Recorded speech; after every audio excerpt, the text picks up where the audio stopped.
Tome 7 de la saga de l'épouvanteur, intitulé Le cauchemar de l'épouvanteur par Joseph Dillony. Un livre qui m'a été offert par Mamie Bricoltou. Très envie d'entendre la suite de la part de Mamie Bricoltou. Marquez-la. Joseph Dillony vit en Angleterre dans le Lancashire. Il a 3 enfants et 7 petits-enfants. Sa maison est située sur le territoire des Gobelins. Dans son village, l'un d'eux, surnommé le Frappeur, est enterré sous l'escalier d'une maison près de l'église. À savoir que Joseph Dillony est décédé en 2022, il me semble, si je vous dis pas de bêtises. Donc, le cauchemar de l'épouvanteur, traduit de l'anglais par Marie-Hélène Delval. Le point le plus élevé du comté est marqué par un mystère. On dit qu'un homme a trouvé la mort à cet endroit, au cœur d'une violente tempête, alors qu'il tentait d'entraver une créature maléfique menaçant la terre entière. Vint alors un nouvel âge de glace. Quand il s'acheva, tout avait changé, même la forme des collines et le nom des villes dans les vallées. À présent, sur ce plus haut sommet des collines, il ne reste aucune trace de ce qui y fut accompli, il y a si longtemps. Mais on en garde la mémoire, on l'appelle la pierre des Wards. Chapitre 1. Rouge de sang. L'épouvanteur Alice et moi franchissions la crête de Longridge pour retourner à Chipenden, tandis que les 3 chiens, Griff, Sang et Os, bondissaient joyeusement à nos côtés. Il avait plu tout l'après-midi, puis le ciel s'était dégagé, nous offrant une belle soirée d'automne finissant. Une petite brise fraîche jouait dans nos cheveux. C'était un temps parfait pour marcher. Je me souviens d'avoir pensé combien cette région était paisible. Or, arrivé au sommet où nous eûmes un gros choc, une fumée noire montait à l'horizon, au-delà de la lande. Caster brûlé. La guerre nous avait-elle rattrapés? Quelques années plus tôt, plusieurs nations s'étaient alliées pour nous envahir en débarquant sur la côte sud du pays. Depuis, en dépit des efforts combinés de tous les comtés pour la repousser, l'armée ennemie progressait régulièrement vers le nord. L'épouvanteur se tirailla la barbe, visiblement préoccupé. « Comment tu peux avancer aussi loin sans que nous le sachions? La nouvelle a pourtant dû circuler, on aurait dû être au courant. » Ce n'est sans doute qu'un raid, une troupe venue par la mer, suggérai-je. Cela s'était déjà produit. Des bateaux ennemis avaient attaqué nos défenses sur le long de la côte. Toutefois, jusqu'à présent, cette partie du comté avait été épargnée. L'épouvanteur descendait déjà l'autre versant de la colline à grandes enjambées. Alice m'adressa un sourire crispé et nous dépêchâmes de le suivre. Encombré par mon chargement, mon bâton, mon sac et celui de mon maître, je dérapais sur l'herbe mouillée et peinais à conserver l'allure. Je savais ce qui tourmentait John Gregory. Le sud du pays avait subi pillage et incendie. Il craignait pour sa bibliothèque, emplie de précieux ouvrages, un trésor de connaissances amassé par des générations d'épouvanteurs. J'entamais ma 3e année d'apprentissage, j'avais appris à affronter fantômes, spectres, sorcières, gobelins et autres créatures de l'obscur. Mon maître me prodiguait ces leçons presque quotidiennement. Je complétais son instruction en puisant dans sa bibliothèque. Elle constituait un fond irremplaçable. En bas de la pente, nous prîmes la direction de Chipenden. Nous venions de traverser un ruisseau en sautant de pierre en pierre quand Alice pointa le doigt. Des soldats ennemis! À quelque distance de là, une troupe marchait vers l'est. Une vingtaine d'hommes dont les épées accrochaient les derniers rayons du soleil, déjà bas à l'horizon. Ils allaient nous couper la route. Nous nous jetâmes à plat ventre dans l'espoir qu'ils ne nous verraient pas. Je fis signe aux chiens de se coucher et de se taire. Ils obéirent aussitôt. Les soldats portaient des uniformes gris et des casques d'acier munis d'une plaque de protection pour le nez, d'un modèle que je ne connaissais pas. Alice avait raison, c'était une patrouille ennemie. Par malchance, ils nous repérèrent presque tout de suite.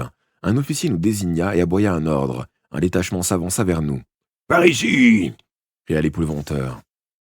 Ramassant son sac pour me soulager de son poids, il partit à toutes jambes vers l'amont du cours d'eau. Nous nous élançâmes sur ses talons avec les chiens. Une forêt s'élevait droit devant. On avait peut-être une chance d'y semer nos poursuivants. Dès que nous eûmes atteint la lisière, mes espoirs furent anéantis. Le sous-bois avait été fraîchement débroussaillé, pas un buisson, pas un arbuste, rien que des troncs espacés, nulle part où se dissimuler. Je me retournai. Nos poursuivants s'étaient déployés en ligne irrégulière. La plupart étaient encore loin. mais celui qui courait en tête nous gagnait de vitesse. L'épouvanteur s'arrêta, jetant son sac à mes pieds, il m'ordonne. « File, petit, je m'occupe de lui. » Et il fit face à l'assaillant qui brandissait son épée, la mine féroce. Peu disposé à abandonner mon maître, je sifflai les chiens et préparai mon bâton. Si les choses tournaient mal, je pourrais le secourir avec les 3 bêtes. C'étaient des combattants redoutables qui ne connaissaient pas la peur. Du coin de l'œil, je vis qu'Alice s'était arrêtée, elle aussi, et marmonnait je ne savais quoi, une curieuse expression sur le visage. D'un coup, le vent tomba, et le froid me gifla tel une main glacée. Un silence étrange se fit, comme si chaque être vivant retenait son souffle. Des volutes de brume montaient de tous les coins du bois et serpentaient dans notre direction. Les chiens s'aplatirent sur le sol en gémissant. Ce brusque changement de temps n'était pas naturel. S'agissait-il de magie noire?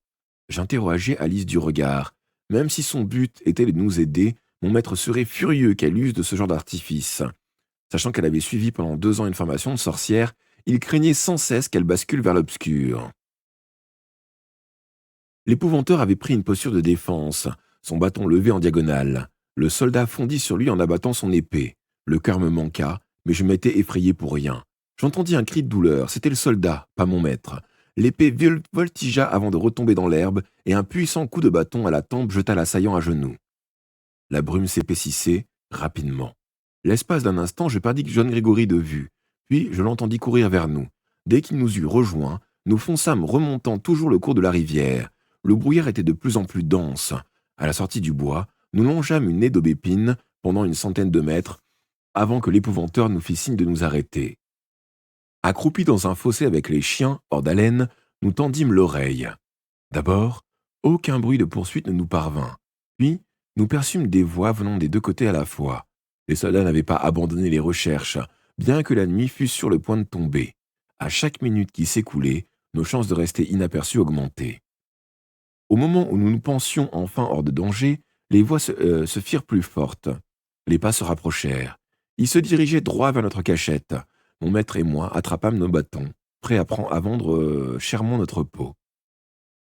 Nos poursuivants, 3 ombres, passèrent à 2 mètres de nous. Heureusement, le fossé était profond. Ils ne nous virent pas. Quand les pas et les voix se furent éloignés, l'épouvanteur chuchota. « Je ne sais pas combien d'hommes ils ont envoyés à nos trousses.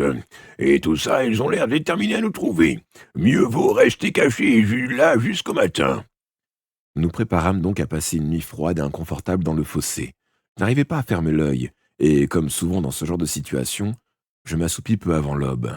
C'est Alice qui interrompit mon somme en me tapotant le bras. Je me redressai d'un coup, un pâle soleil se levait, les nuages gris couraient bas dans le ciel. Le vent qui sifflait dans la haie malmenait malmenait les branches grêles et nues. « Tout va bien ?» demandai-je. Elle me rassura d'un hochement de tête. « Il n'y a plus personne à 1 mille à la ronde. Les soldats ont abandonné les recherches. » À côté de moi, l'épouvanteur poussait de curieux grognements. « Il est en plein cauchemar, on dirait, » constata Alice. « On devrait peut-être le réveiller. »« Accorde-lui encore quelques minutes. Mieux vaut qu'il sorte du sommeil de lui-même. » Il se mit alors à gémir, à crier. Le corps parcourut le tremblement. Il s'agitait à tel point que je le secouai doucement pour le délivrer de ce rêve pénible. « Ça va, monsieur Grégory? Vous faisiez un cauchemar ?» Il posa sur moi un regard affolé, comme si j'étais un étranger ou même un ennemi. Enfin, il lâcha. « Oui, je rêvais de Lizzie l'osseuse. » Lizzie l'osseuse, une puissante sorcière, était la mère d'Alice. Elle était désormais enfermée au fond d'une fosse dans le jardin de Chipenden. « Elle trônait dans une grande salle que je n'ai pas reconnue tout de suite, » continua mon maître. Le malin se tenait à côté d'elle, une main posée sur son épaule. Des prisonniers hurlant de terreur attendaient d'être décapités, et le sol était rouge de sang. Mais c'est la vision de cette salle qui m'a troublé le plus. Quelle salle? Celle du château de Caster. Lizzie l'osseuse occupait le siège du gouverneur. Elle régnait sur le comté. Ce n'était qu'un cauchemar, Lizzie est hors d'état de nuire. Sans doute. Mais je n'avais jamais fait un rêve aussi réel. Nous reprîmes la route en restant sur nos gardes. L'épouvanteur n'émit aucun commentaire sur le brouillard qui nous avait enveloppés la veille.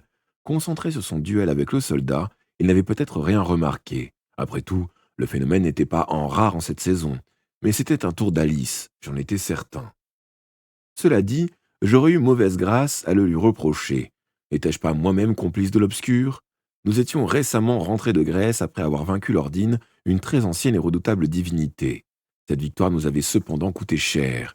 Ma mère y avait laissé la vie, de même que Bill Arkwright, l'épouvanteur qui travaillait au nord de Caster. Voilà pourquoi ces chiens étaient avec nous. Et j'avais eu, moi aussi, un prix terrible à payer pour obtenir la victoire. J'avais vendu mon âme au malin. À présent, la seule chose qui l'empêchait de m'entraîner définitivement vers l'obscur était la fiole de sang que m'avait donnée Alice. Elle ne quittait pas ma poche. Tant qu'elle serait en ma possession, le malin ne pourrait pas m'approcher. Pour partager cette protection, Alice devait rester à mes côtés, sinon il la tuerait pour se venger de l'aide qu'elle m'avait apportée. Bien entendu, l'épouvanteur n'en savait rien. Si je lui avais avoué la vérité, il aurait mis fin à mon apprentissage. Tandis que nous grimpions la côte menant à Chipenden, mon maître se montrait de plus en plus anxieux. Nous avions dépassé en chemin des maisons brûlées, d'autres désertées par leurs habitants, et même un cadavre abandonné dans un fossé. J'espère qu'ils ne se sont pas aventurés aussi loin d'en haut nord, grommela-t-il. J'ai peur de ce que nous allons trouver, petit. D'habitude, nous évitions le village. Les gens sont généralement mal à l'aise en présence d'un épouvanteur, et mon maître avait toujours tenu compte de leur aversion. Lorsque les toits d'ardoise grises apparurent, un seul coup d'œil nous suffit pour comprendre que les troupes ennemies étaient passées par là. La plupart des bâtiments à demi écroulés montraient leurs poutres carbonisées. Plus nous avancions, plus le spectacle était désolant. Un tiers des habitations avaient été incendiées. Les murs qui avaient abrité les familles n'étaient plus que des coquilles vides et noircies. Les demeures épargnées par le feu avaient été saccagées. Les fenêtres étaient brisées, les portes pendaient sur leurs gonds. Le village nous parut d'abord abandonné, puis nous entendîmes des coups de marteau. L'épouvanteur nous mena en hâte le long des rues pavées en direction du bruit. Nous poursuivîmes l'artère principale où s'ouvraient naguère les boutiques. L'épicerie et la boulangerie avaient été pillées. Les coups de marteau provenaient de la boucherie. Le boucher était là, sa barbe rousse luisant dans le soleil matinal. Or, il ne réparait pas son local, et il clouait le couvercle d'un cercueil. 3 autres attendaient, alignés, prêts pour l'enterrement. L'un d'eux, tout petit, devait contenir le corps d'un enfant. À notre entrée, le boucher se redressa et vint serrer la main de l'épouvanteur. Il était le seul parmi les villageois à ne pas craindre mon maître, à parler avec lui d'autre chose que l'histoire d'être malfaisant. « Oh, c'est terrible, monsieur Grégory, dit-il.